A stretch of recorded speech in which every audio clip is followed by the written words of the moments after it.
we asked for that for our next meeting. And then we chose to keep all 4 of our resolutions in review active. Resolution 301, minimizing conflicts of coexistence in agriculture. We're gonna hold it open for additional input. And then the farmhouse are working. It was the farm worker housing. That was a topic that none of us. There's some things we don't really know about it, especially the tax credit. I think most of us brought that up. Like, what is it? So we actually requested maybe bringing that to a full board presentation also. So we'll see what that looks like. But keeping that active, and then keeping the siting of energy transmission and generation facilities on ag land. It's resolution 318. We would keep it active, but hold it open from when we can actually get a better update from Jim Johnson, as he could not attend this meeting yesterday. But I did sit on that RAC, the Rulemaking Advisory Committee, for that, and the LCDC did pass the protection of class 1 and 2 and 3. I can't remember. I can't remember if 3 was in there or not. But we'll do some clarification on that and hold it open for additional comment. So that is what I have. If I missed anything, speak up, other work group members.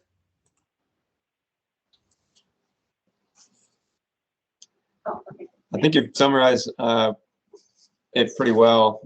No real changes on 301. I think we all thought it was pretty well written, but we really didn't spend a lot of time on that. And you brought up the farm worker housing. That's resolution 307. A lot of us were really interested, as Barbara mentioned, but didn't have a really good understanding of that. And I'm glad you brought up that tax credit. I was just wondering if it was still something that a lot of people were using.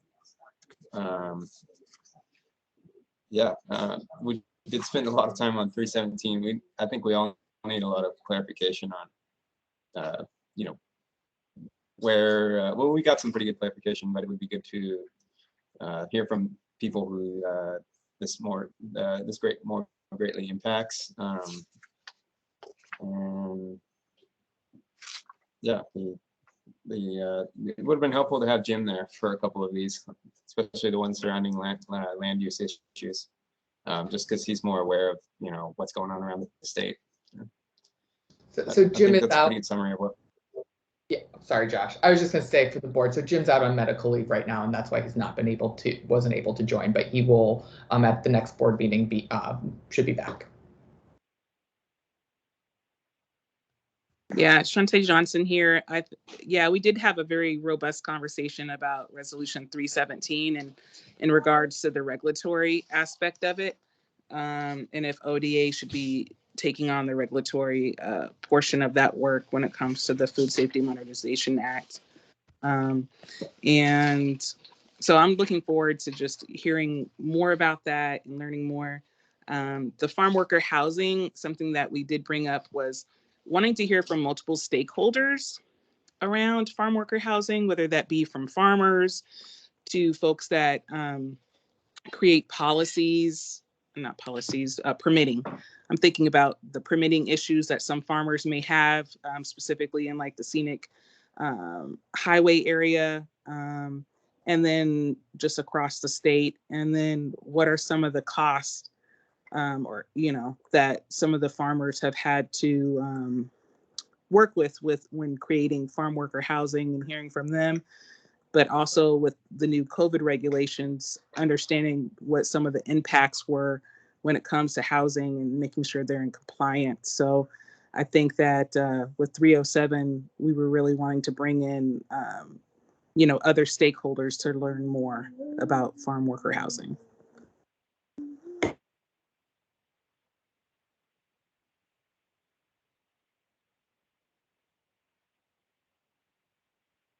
Impact on the regulatory side of the Food Safety Modernization Act that may have sort of pushed its relevancy, the regulatory portion of it, out the window, sort of. I mean, there was like no inspections in 2020 and only 5 or something in 2021. So I could see this needing some good looking at, because it's probably going to start coming back around, and it probably should too. I think inspection of food is pretty important. So, and if we're going to have a federal law, it needs to probably be upheld. So I think it's probably a good time to learn some more about that.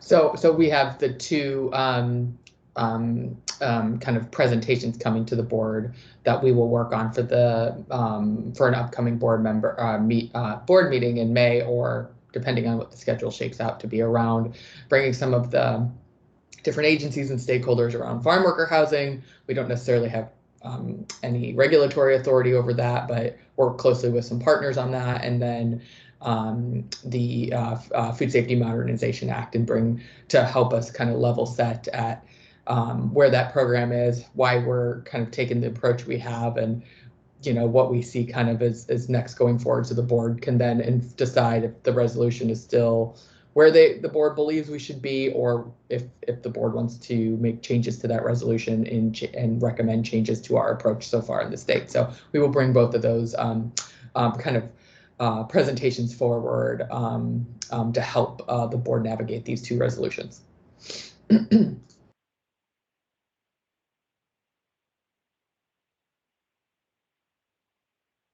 All right, any more comments on Work Group B's resolution packet?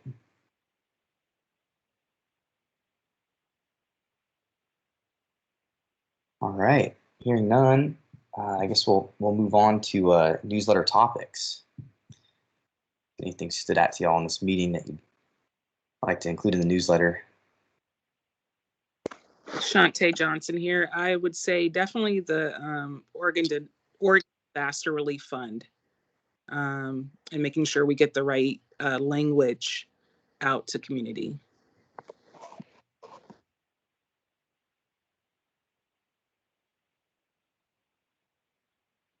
Barbara Boyer for the record. I also would like to honor Dean Sams too in this. I think it would be nice to just honor him with all the knowledge that he brought to this board.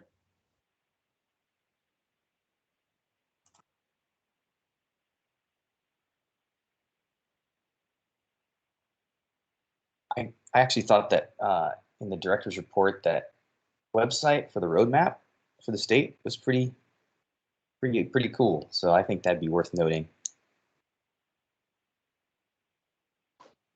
Oh, I also wanted, Shantae here. I also wanted to add maybe the new hire of the soil specialist, because I think that's really exciting for a lot of producers, and just introducing, I can't remember his name. I'm sorry. It's Mike. Was on. I'm still on. Oh, okay. Mike. Yeah, Hi. I'm really excited about the new soil program. So I would love to see that added in the newsletter.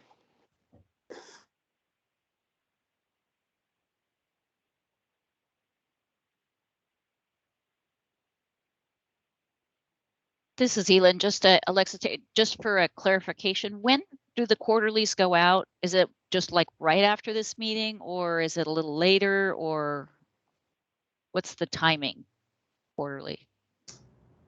Great question. Carla, could you help? I mean, we usually try to get it out within a few weeks of the meeting. Is that usually our?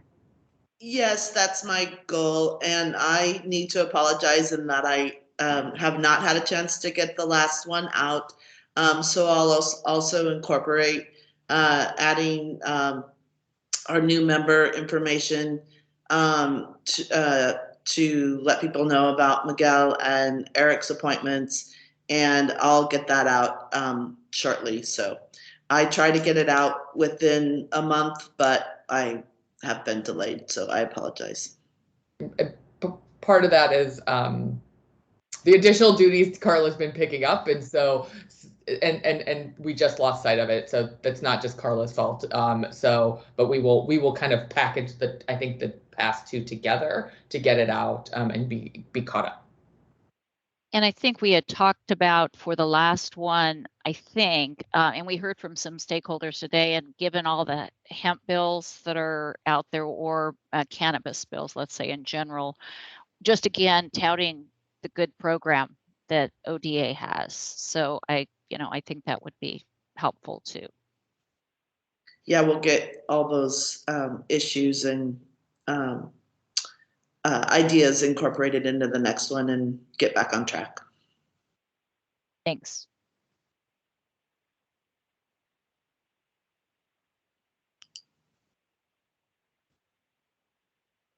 All right. Any other topic ideas?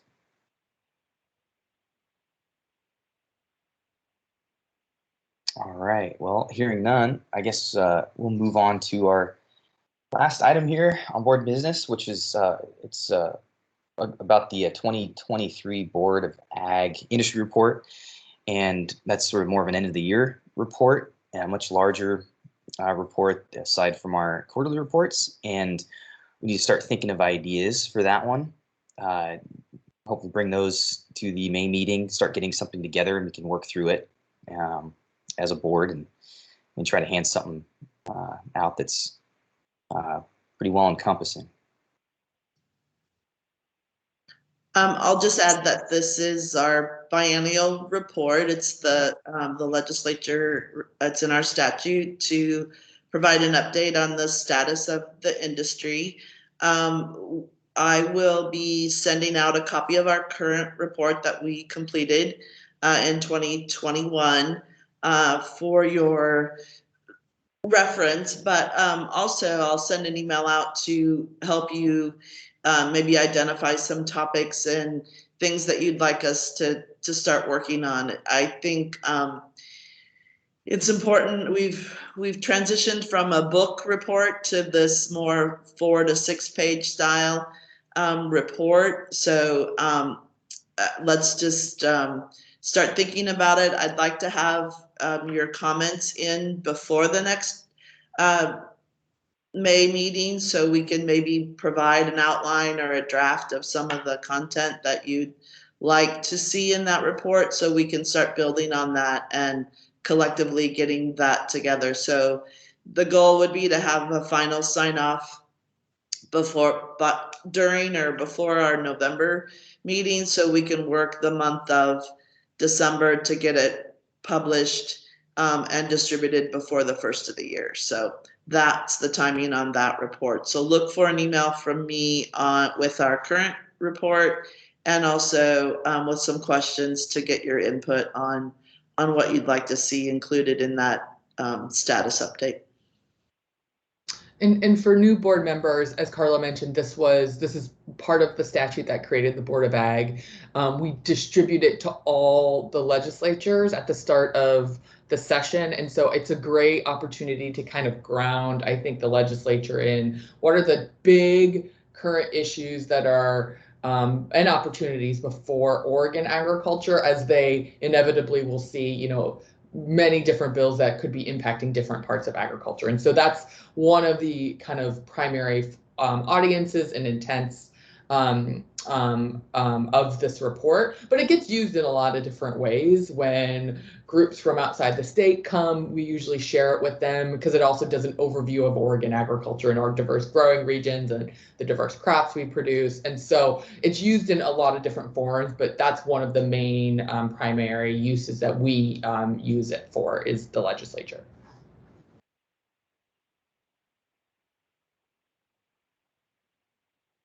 This is Elin, just a follow-up question on that. So it's kind of like a state of the industry. I know it's stats, so we have stats in it, but when you talk about the issues or the important areas or whatever, is that something where we could take, the testimony that we had today or from the various associations and last year, since it's a 2-year, and look at what the top issues were? I don't know. Anyway, it was, again, to try to be as kind of fair and even-handed across the board as we could with the issues, but I may be not going down the right path on when we talk about top industry. Yeah, I mean, issues.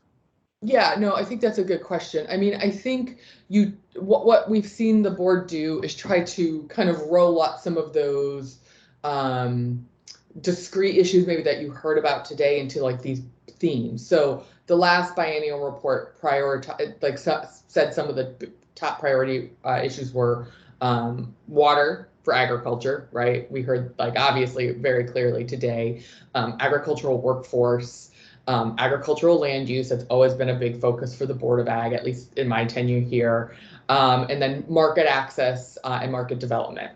And then there was a new section about COVID, because we were still kind of in the beginning, almost beginning stages of COVID, right? We would have been writing this in 2020.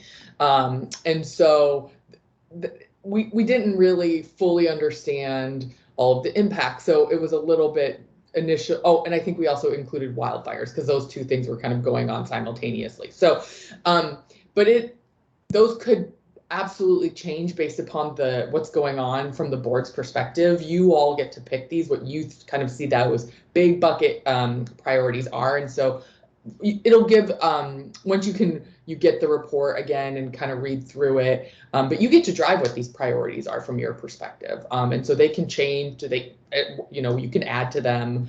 But I think about it as kind of those big buckets, because it is only a few pages that we're trying to capture kind of those highest priority collectively from Oregon agriculture.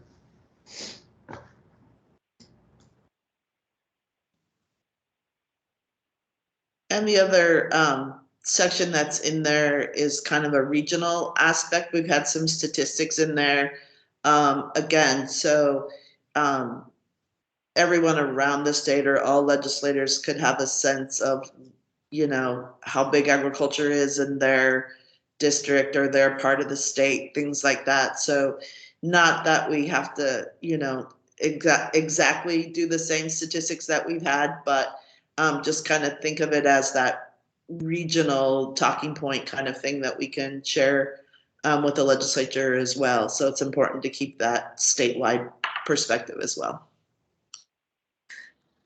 So this is Shantae Johnson again. I was curious, since there's going to be a section possibly on COVID, disaster relief to me naturally goes, into that bucket.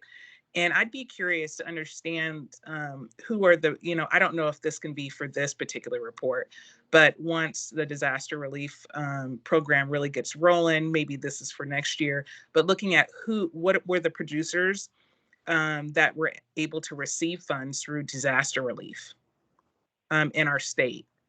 Looking at socially disadvantaged farmers or small producers, large producers, who were the folks that received that type of support during this time. So I don't know if that could be a possible topic to look at. It just would be, I think, interesting to see across the state.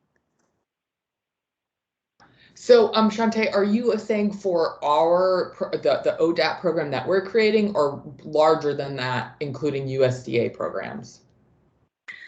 I'm thinking larger than that with USDA programs, because I know our program isn't fully rolled out yet.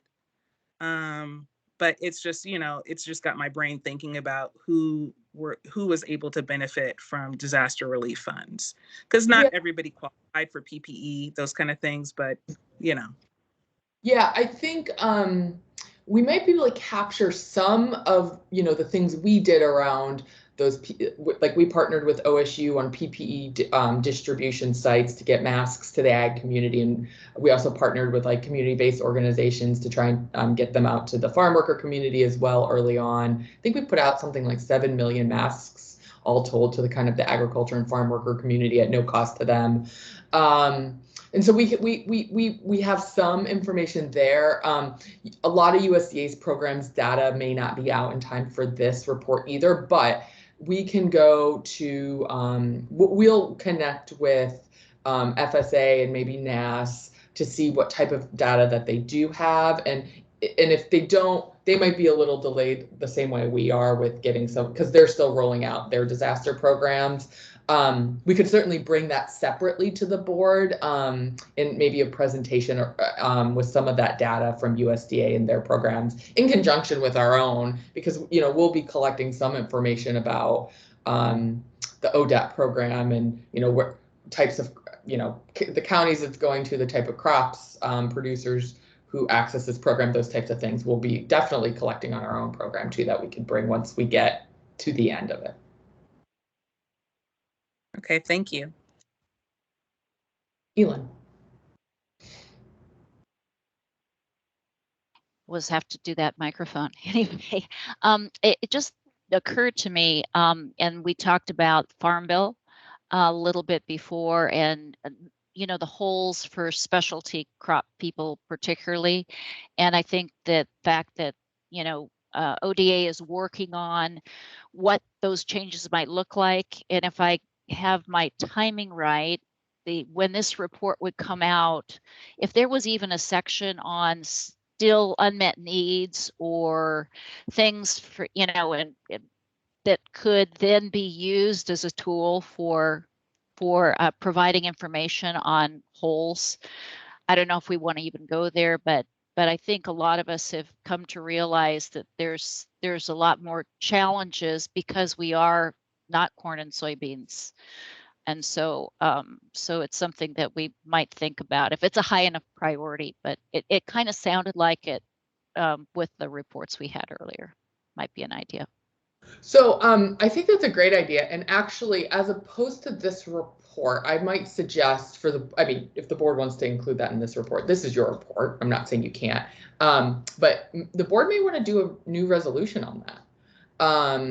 Right? We could put that into the market to the work group B. I think it would fit there. And if that's something the board wants to do, we could start a draft with kind of the things we have heard. And that is something then we could use as an agency as we engage with the federal delegation, who inevitably are coming to us saying, where are these gaps and what do they look like and why do we have them? And part of it might be the multi-year cropping system. Think Christmas trees is planted 1 year and 7 years later it's harvested, right? A lot can happen in those 7 years. The nursery industry, Josh can talk about, is very similar, kind of that multi-year cropping patterns. And so that might be something useful. And I know USDA is really interested in that as well. I've had many conversations with them. And so I would propose a resolution. And if that's of interest to the board, we could start a draft outline to bring to the work group B in the May meeting.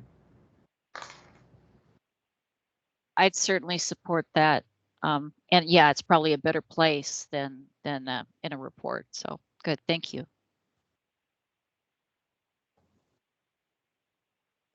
Yeah, Elin, I support it also.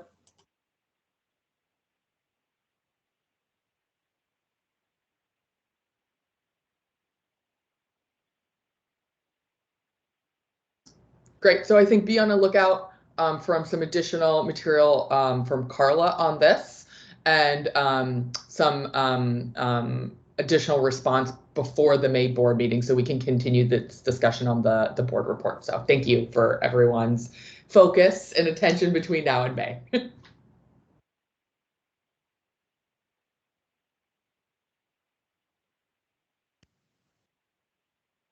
Speaking of the May meeting, we have the dates of May 3 through 5. I think our goal is to be in person if we can. So we had picked Corvallis as our location. So with that, we usually have an extended agenda. So on the 3rd, we would have our work group meetings that evening, and then we would have a morning meeting on the 4th, usually try to do an afternoon tour, and then conclude with a half-day meeting on the 5th. So we'll be in touch also, or I'll be in touch regarding lodging and those kinds of needs. So be on the lookout for that kind of stuff as we prepare for the May meeting as well. Yes, and I would just add, I've said this probably every meeting and been incorrect every meeting. I was always, our next meeting, we hope to be in person. the real tie that we're waiting for is when the state government is open, right? But we are closed to the public without appointments. We were targeted to quote unquote reopen to the public on a walk-in basis, say like in our ODA headquarters building, January 1st. And then because of the Omicron variant, the governor delayed that. And so really we're just waiting for the state government to reopen to the public on that walk-in basis before we resume in-person meetings. And so that's why this one moved virtual. So, I mean, hopefully between now and then we do not get another variant and we're able to kind of get back in person, because I know I desperately missed that with this group. So I'm really looking forward to it. So. I guess one last thing I'll mention is that we will have a virtual option as well. If we are meeting in person, we'll have a virtual option in the event your schedule doesn't permit you to travel, or to also engage and make our meeting open to the public. So we'll have that option as well. So that will be, we're working on that too.